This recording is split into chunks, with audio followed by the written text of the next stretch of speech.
how parents are we spend most of our time with parents. We spend, like Auntie said, 60% of our time with sitting at home. And the question I got is that whether students' voices are heard, and if we have any power in the education system that we are receiving. And our biggest influencer is our parents. Our parents have gone through 10th board, 12th board, and then they have got their degree, they've got their masters abroad, and now they're sitting comfortably with a job.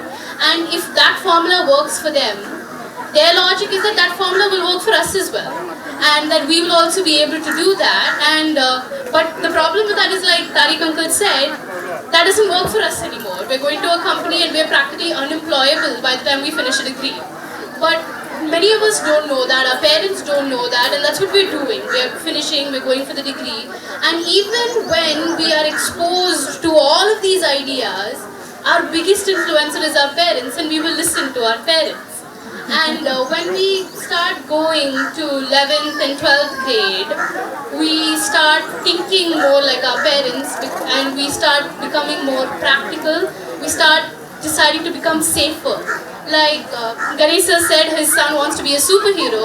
When we grow up, we stop thinking about anything like that. We decide that we have to be safe, we have to have a backup plan.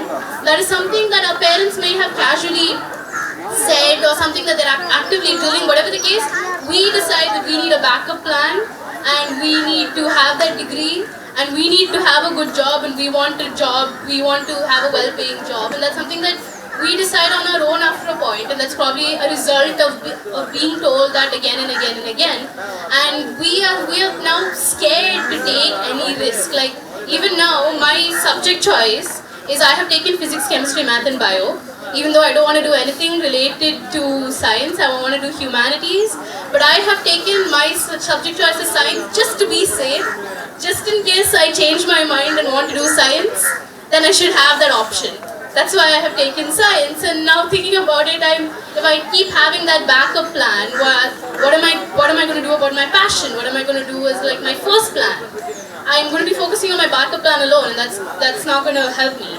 And the other part of the question that I got is whether the current system is working out for us, working out for me, working out for us as learners.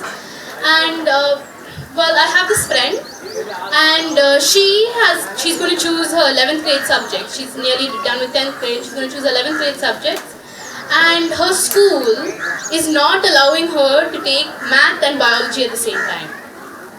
She has to choose physics, chemistry, math, or physics, chemistry, biology. Her other two subjects are English and PE. She doesn't even want to do PE, but she has to take it and drop a subject that she actually wants to do. And when she consulted a coaching center and she asked them, what can I do about this? They said that you can take physics and you can take math and biology, but one of them has to get preference. If you give preference to math, you can go become an engineer. Give preference to biology, you can go become a doctor. But she doesn't want to do either of them. She wants to do biotechnology, where you need math and bio. And so the current education system is not working out for her at all. And when we go for like stuff like Byju's, and we go for these training programs, and they are teaching us how to pass our examinations. Like you rightly said, they're teaching us how to pass our examinations. We ask a doubt that's out of portions. Another friend of mine asked the person who was helping her from that company, asked them about what makes a magnetic substance, what makes it magnetic. The person, he replied, it has magnetic properties. That was the reply. And when she asked him, why does it have magnetic properties? That is not for 10th grade, you learn that later. You don't need to know it now. But that is so that we feel like incomplete. It's not we just memorize that this has this, this has that. We don't know why. The why we have to learn later. You learn in degree, you don't need to know it now. And then we lose the actual want to learn.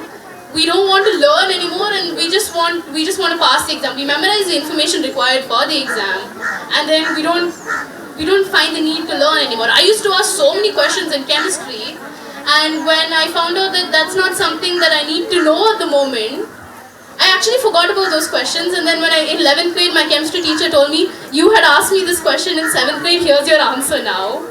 And I felt really happy knowing the answer, but I also felt upset about the fact that I forgot that I forgot about that question. I forgot about the fact that I really wanted to know the answer to that question, and I just learned that topic for the exam.